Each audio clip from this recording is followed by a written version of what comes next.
围绕欧盟对中国产电动汽车加征关税，中欧双方启动磋商。刚刚结束访华行程的德国经济部长哈贝克以非常满意来概括此访，而德国总理舒尔茨也呼吁欧中在6月底前抓住机会达成谅解。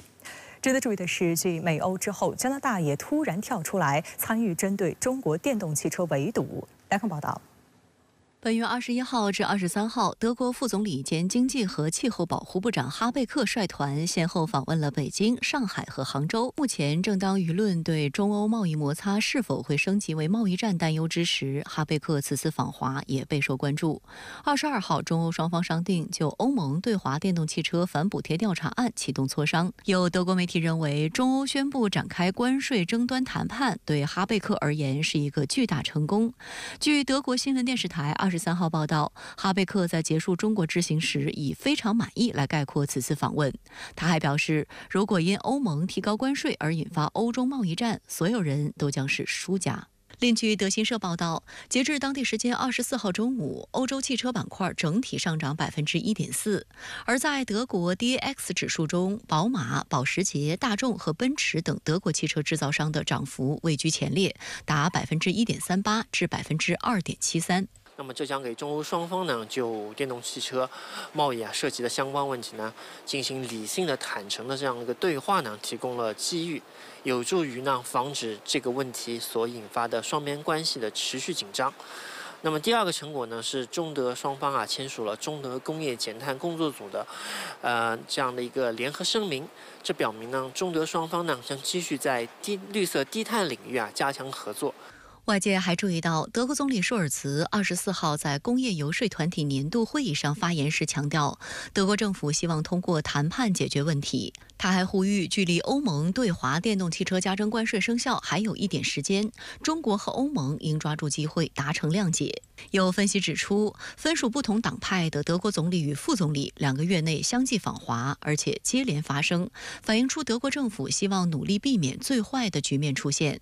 除了出口欧洲的中国电动车企业，德国品牌无疑将成为欧盟此举最大受害者。目前，中国市场占德国汽车巨头奔驰、大众和宝马销售额的36%。事实上，德国海外商会联盟近日就发布一份报告称，61%的德国企业认为，激烈竞争带来的价格压力是德企在华面临的主要挑战。欧盟加征关税的举措只会适得其反。德国呢，把中国看作是在全球范围内的重要合作伙伴，这一点并没有改变。但与此同时虽然中德的这个经济关系程度不断的加深，那么由此也带来了德国开始重视了这个经济风险的问题，并在关键供应链环节实现合作伙伴的多元化，减少对华的依赖。6月12号，欧盟委员会发表声明，计划从7月4号起对中国进口的电动汽车征收临时反补贴税。被抽样的比亚迪、吉利、上汽集团将分别加征17.4%、20%、38.1%的反补贴税。然而，这场持续半年多的反补贴调查存在严重问题。一方面，调查并非出于欧盟产业的申请，而是欧委会自行发起，明显违反市场意愿。另一方面，欧委会在抽样中排除了出口量靠前的欧美企业，只选择中国本土企业进行调查。这暴露出反补贴调查不仅预设了结果，而且实行了双重标准，其本质是将调查工具武器化、政治化，企图通过滥用贸易保护主义给中国汽车产业设置障碍，缓解自身竞争压力。此外，欧盟的决定在某种程度上也是受到来自美国方面的压力影响。美国财政部长耶伦5月访问德国时，曾敦促欧盟在应对所谓的中国产能过剩问题上与美国步调一致。欧盟委员会随后作出反应，跟随美国出台关税措施。有分析指出，当前要观望欧盟27个成员国在今年11月的最终决定，届时他们会通过投票来决定临时关税是否升格为永久性关税。但只有在至少15个国家投票反对，且这些国家人口占欧盟总人口的65%的情况下，临时关税才会被取消，否则将生效5年。因为欧盟发起的这次反补贴调查，实际上是基于了它一种政治动机。如果中欧磋商能够达成某些共识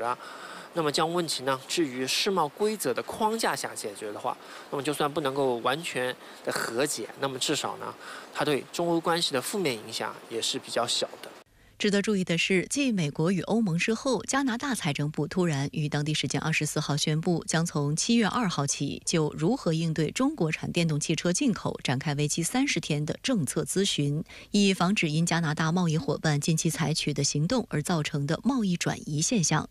根据加方说法称，汽车制造业直接为加拿大提供了超过12.5万个工作岗位，而美国和欧盟近期针对中国产电动汽车采取的保护措施，有可能导致大量中国电动汽车涌入加拿大市场，将削弱包括加拿大在内的全球电动汽车生产商的盈利水平。对于加方跟风炒作所谓产能过剩，在25号的外交部记者会上，发言人毛宁作出回应。我们始终认为，将经贸问题政治化，人为的设置贸易壁垒，只会破坏中加或者是世界的正常的经贸合作，会损害国际产供链的稳定和全球应对气候变化的努力，不符合任何一方的利益。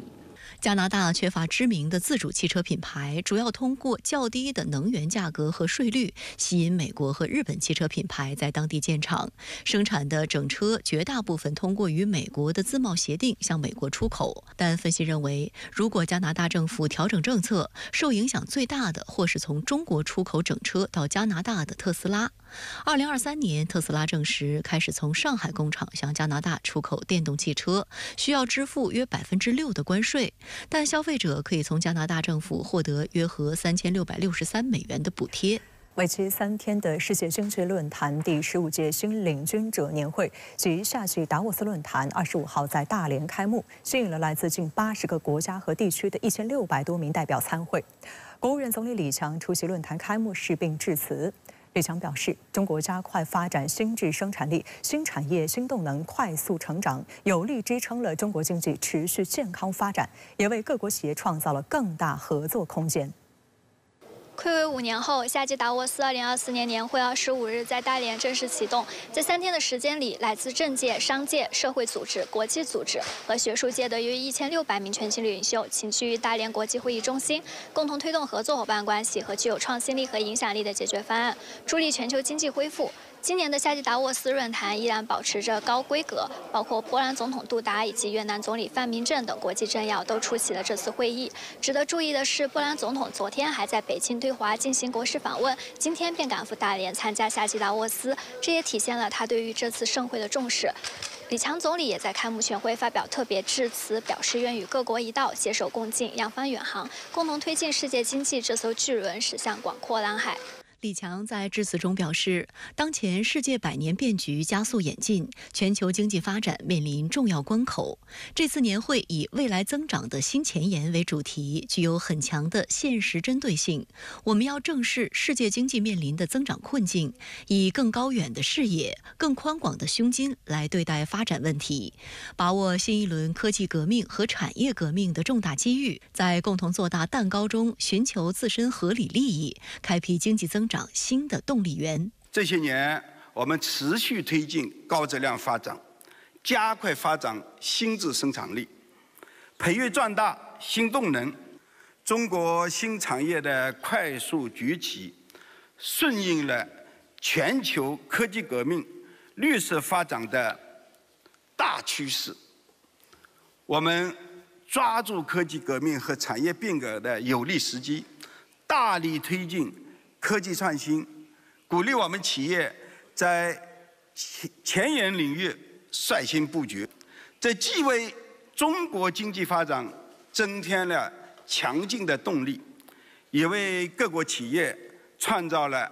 更大的合作空间和发展机会。致辞后，李强就中国经济及新兴产业等回答了世界经济论坛主席施瓦布的提问。他强调，中国注重固本培元，增强经济发展的基础支撑能力，长短结合，标本兼治，打好政策组合拳，扎实推动高质量发展。坚持把新技术、新产业的发展特征、中国的国情特点及各个地方的优势特色结合起来，在提升创新策源能力、发挥应用场景优势、注重运用市场力量等关键环节下功夫，促进新业态、新模式健康成长。中国政府在宏观调控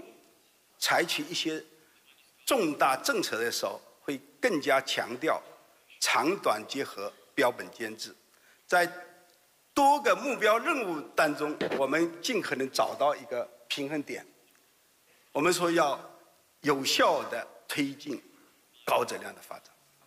当天上午，李强会见施瓦布时表示，近年来世界经济增长放缓，与个别国家搞各种形式的脱钩断链、筑墙设垒有很大关系。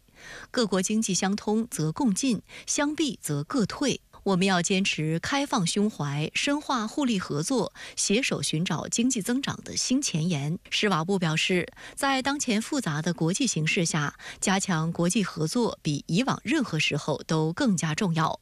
世经论坛致力于继续同中国开展紧密合作，促进世界经济稳定健康发展，共同应对全球性挑战。世界经济论坛新领军者年会于2007年由世界经济论坛主席施瓦布和中方领导人共同提议设立，其目的是为全球成长型公司创造一个可以共同规划未来工商业发展远景，并同世界1000强公司、各国和地区政府之间展开对话的互动合作平台。因其与每年年初在瑞士达沃斯举办的世界经济论坛年会互相呼应，各有侧重，所以也被誉为夏季达沃斯论坛，定期在天津、大连或者其他中国城市之间轮流举办。值得一提的是，首届夏季达沃斯论坛2007年在大连举办时，中国的国内生产总值约3.5万亿美元，大致占全球经济份额的6%。如今，中国已成为世界第2大经济体，是140多个国家和地区的主要贸易伙伴。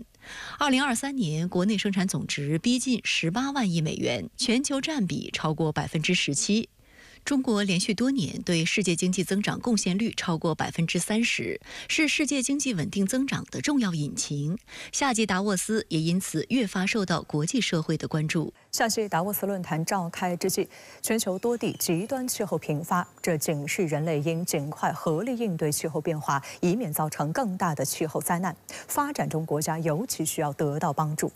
应对气候变化的新技术蕴含大量商机，这也是本次夏季达沃斯的重点议题之一。深圳卫视特派记者在大连现场采访多位嘉宾，来看报道。值得一提的是，多位论坛嘉宾接受深圳卫视记者采访时表示，对于美欧等国近期对中国新能源汽车加征关税的做法，他们深感担忧。他们认为，中国新能源汽车产业累积了大量的发展经验，提高了环保的效率，让联合国气候行动提出的目标能更顺利达成。来自加拿大麦吉尔大学的学者贝努瓦表示，中国是致力于应对全球气候变化的行动派，整个世界都因此获益。Said it's based on science, technology, and innovation, which I believe is the right thing to do, to really let the market and the innovators come up with solutions. He said it should be based into sustainability imperatives. It should be based also on health of people. And those are values that we have at McGill University too. The governments are very short-sighted on this. They want to protect jobs, and they want to prepare their companies to be ready to compete. It's incredible. I love new energy vehicles, and I think it's a real transition for the world. We need to electrify our economies in order to deal with climate change, move away from fossil fuel burning. So China's progress in all of the major sectors like solar, wind, batteries, and especially new energy vehicles is extremely important for the world. 第15届夏季达沃斯论坛联席主席、南非工业发展公司董事长布希马布扎表示，南非十分需要新能源产业发展经验。We will take lessons and take these and implement them in our own economies to ensure that the world is resilient going forward. 来自约旦的企业家侯赛因哈默表示，中方在夏季达沃斯表明了开放的决心，这让企业家们感到安心。To speak about the economy of China and the growth that is happening, also to learn more about Dalian city and all the technology advances that are happening here, inviting entrepreneurs from around the world to set up here in Dalian, and to talk about the economy of China versus the economy of the world and how we can benefit from relationships with China. 因为世界发展走到今天是一个不可逆的全球化过程，当然现在出现了一些这个所谓的脱钩啊，包括一些去全球化的声浪，但我相信全球化还是世界形势，世界的一个主流的，而中国在这个过程中一直在勇于担当。我觉得今天总理这个讲话非常重要，等于向全世界传递了一个非常正的一个有正能量的声音。时隔5年，世界目光再次聚焦大连夏季达沃斯论坛。与会期间，麦肯锡中国区主席尼伊里接受深圳卫视专访。他表示，中国市场到处都是增长点，也是寻找未来增长点的灵感源泉。来看看深圳卫视特派记者发回的报道。我觉得这一次呢，大家来的时候呢，都是抱着一个我们怎么样，恢复我们的这个增长点嘛，是吧？最近几年吧，我认为企业也有很多很深的这种反思，所以我认为大家来这一次呢，都是来寻找，是吧？我们未来的这个增长点，然后呢，还有什么一些可能新的一些创意吧，或者有一些新的一些一些考虑点没想过的哈，所以大家来这里，希望得到一些灵感吧。尼伊里是国际知名商业咨询公司麦肯锡的中国区主席，也是业内知名的金融和投资专家。过去服务多家本土和国际集团的大规模转型，客户关系广泛。尼伊里认为，夏季达沃斯是激发灵感的好地方，政商学界思想碰撞，没准新的商机就在无意间涌现。整体上嘛，中国的市场，你要找增长点，其实哈，到处都是。我最近看到很多一些很有创意的一些服务吧，是吧？我认为其实也是一些我以前没想过的一些赛道哈。中国第一季度 GDP 同比增长5.3%，前5个月货物贸易进出口增长6.3%。尼伊里表示，这显示在全球经济下行压力下，中国经济表现出韧性。他也呼吁经济界和企业界都保持乐观，积极应对，研究并用好经济运行周期及其规律，寻找新机遇。我认为哈，其实中国呢还是处于一个比较好的一个地方哈，我们过去几年哈，现在 GDP 5%的增长，我们也需要适应这样的一个环境，是吧？现在大家对于这种是吧中等的这样的这个发展的这样的一个态势，我认为其实也应该变成一个常态哈，我们也应该去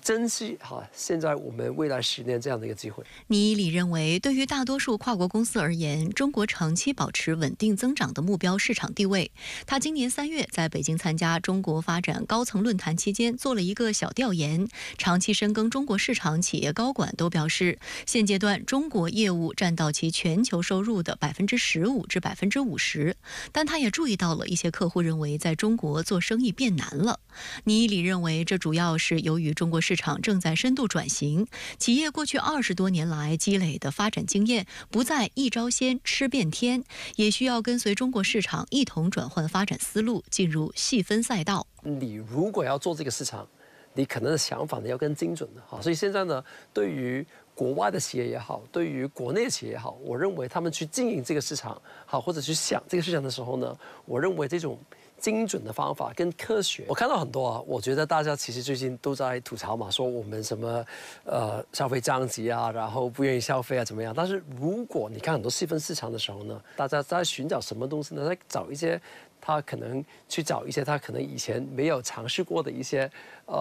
方法。有一种观点认为，中国目前正在面临经济转型，但是有一些大的外企，他们还是用传统的观点来看待中国的市场。您对此有何观察？我觉得中国的市场呢，你是外籍企业或者你是本土企业，其实现在大家这个都是一个很公平的市场，所以我认为这个市场，我现在没有那么分开，是说是不是国外企业没看得准，然后国内企业呢更适合这个市场，这样分的也是太粗暴了。现在就是你看到里面不同的企业在不同的产品里面，其实他们也有他们的一些亮点。我认为现在市场就是这样的一个给我们一个锻炼吧。这个市场呢，现在已经变成一个挺成熟的一个市场。好，所以呢，如果你过去这样比较粗放的做法，现在已经不会受到这个市场的接受了。在谈及中国企业未来发展时，尼伊里认为，中国是公认的世界工厂，但中国拥有的全球化思维的企业数量仍然与中国的实力不相称，这需要进一步激励企业家们进行开拓。他注意到，在电动汽车等新三样出口中，中国企业家表现得相当自信，其开拓经验也将外溢到其他产业。这个世界还是挺大的，然后呢，我们中国其实过去累积的一些好的东西，其实在当地也非常受欢迎的，但是你怎么样把它是吧localize 当地化哈，然后呢把一些东西把它跟适应当地的这个市场，我认为如果我们能做到这些点的时候呢，我认为还是很有市场的哈，所以我认为从出海或者作为全球的市场来讲，可能我们现在还是刚刚开始，才是第一步。尼伊里告诉深圳卫视记者，他拥有多年商业咨询的经验，也借此采访给企业家们一些建议。我认为作为企业哈，我们永远要看一下未来的10年，它的需求是什么。我们在麦肯锡做过去的30年，我们觉得你最大的一个决定，作为老板哈，最大的决定就是要选对赛道。对所有的企业，现在最重要的是未来10年是吧？增长点是什么地方？这个好的赛道什么地方？如果你不在这个赛道，你怎么样把自己变成这个赛道里面的一种，走进这个业态。好，我认为这个才是这个做企业最重要的决定。世界经济论坛有2根支柱，一个是夏季达沃斯，一个是冬季达沃斯。世界经济论坛创始人兼执行主席施瓦布曾这样说：如果说今年年初瑞士召开的冬季达沃斯论坛是寒风凛冽，大家都对2024年充满彷徨，但到了夏天，在大连这座美丽的滨海城市，气氛已经有了不小变化。我在现场亲身感受到来自世界各地的企业家们干劲十足，在会议中心里到处都是圆桌，企业家们围着一张张圆桌现场开启了圆桌会议。正如中国人常说的，只要想干事，办法总比困难多。好的头脑多的是，但好的点子可遇不可求，而好的商机更是转瞬即逝。这是我对大连夏季达沃斯的最大感悟。在采访中，我也发现，与我此前参加的学术或者其他类型的会议不同，在这里我看到了不少一路小跑的人，真实感受到了一把商场如战场。中国经济是夏季达沃斯论坛不变的主题之一。在今天的开幕式上，李强总理在特别致辞中表示，会进一步优化营商环境，有信心、有能力实现全年5%左右的经济增长目标。在其后的问答环节，世界经济论坛主席施瓦布先生亲自提问李总理，问题也相当尖锐，涉及负债率、老龄化和消费等舆论关注的焦点经济议题，这些也都是在座的嘉宾们所关注的。李强总理对发展中面临的挑战直言不讳，用中医常说的词“固本培元”来阐释中国政府发展经济的方案。起初我还担心外国朋友们是否能够听得懂中国味道十足的本和元的哲学概念，但我注意到他们在听完翻译后频频点头，看来是认同了中国的思路。我在后来的采访中也问及一些外国嘉宾们这个问题，他们说，因为你们中国是不折不扣的行动派，第一步最难，不是吗？还有人这样来反问我。作为这个夏天最受瞩目的主场外交，开幕式上还来了不少外国的领导人，包括波兰总统杜达和越南总理范明正，他们都出席并发表致辞。有意思的是，他们也趁机来推销自己的国家，为自己的产业和经济环境代言。开幕会结束后，我与杜达总统打了个照面，他当时脸上洋溢着喜悦的微笑。看来在夏季达沃斯，总统先生收获满满。就在几个小时之前，波兰正式加入中国的免签朋友圈，大家都收获满满。我想这也是夏季达沃斯的魅力所在，更是中国的开放大门越开越大的吸引力所在。夏季达沃斯论坛已在大连开幕，吸引了80个国家和地区的1600多人参会。那在美欧政府层面加大对华经贸打压的背景下，外国企业用脚投票看好中国市场，释放了什么信号呢？中国拥有全世界最大的消费市场之一，同时呢，中国目前呢也是全球吸引外资的热门对象国。同时，中国也拥有规模庞大、质量很高的劳动力队伍。最后呢，特别值得一提的是，从芯片到电动汽车这样的高科技制造业，中国企业已经逐渐站在了世界技术研发的前沿。因此啊，中国经济在达沃斯论坛上处于这样一种耀眼的热门地位，其实呢也反映出啊，众多的企业它其实呢不受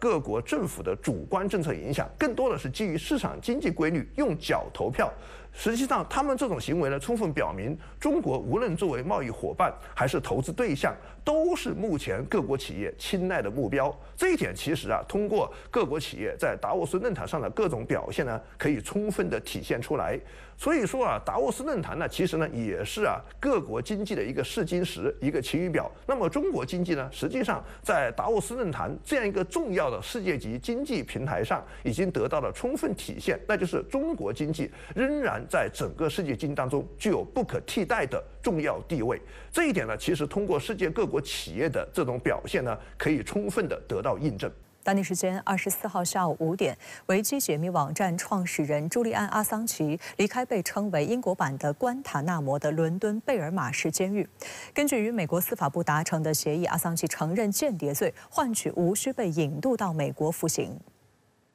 24号上午，阿桑奇离开伦敦东南部的贝尔马什监狱，这是英国首都安保系数最高的监狱。他在一间3米长、2米宽的牢房内度过了1901天，每天23小时与世隔绝。他在获英国高等法院批准保释后，下午乘坐私人飞机离开英国。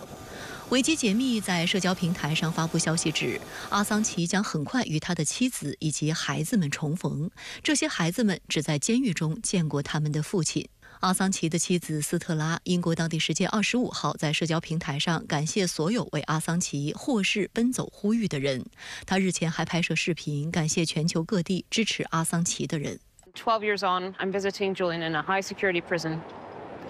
But this period of our lives, I'm confident now, has come to an end. And I think that by this time next week, Julian will be free. 阿桑奇的母亲克里斯蒂娜也表示，很感激我儿子的磨难终于结束了。她同时也强调说，过去的14年对我这个母亲来说无疑是伤害。据报，阿桑奇是本周与美国司法部达成协议，承认一项合谋获取并公开国防信息罪，换取避免被引渡到美国，可以返回原居地澳大利亚。阿桑奇当地时间26号会在美属塞班岛的法庭认罪并听取判刑，法官将判处他62个月监禁，但他在英国监狱关押时间可折抵刑期。维基解密指，认罪协议的最终版本仍未敲定。而据美联社报道，由于阿桑奇反对前往美国本土，且该法庭距离澳大利亚较近，因此选择在那里举行听证会。完成该程序后，阿桑奇将乘机返回澳大利亚。I think now is the time for him to rest and really recuperate, be with his family, and have a bit of a quiet life for a while. Where will that be? We all. Does he have a home there? Will he stay with family members? Where is home for Julian Assange in Australia?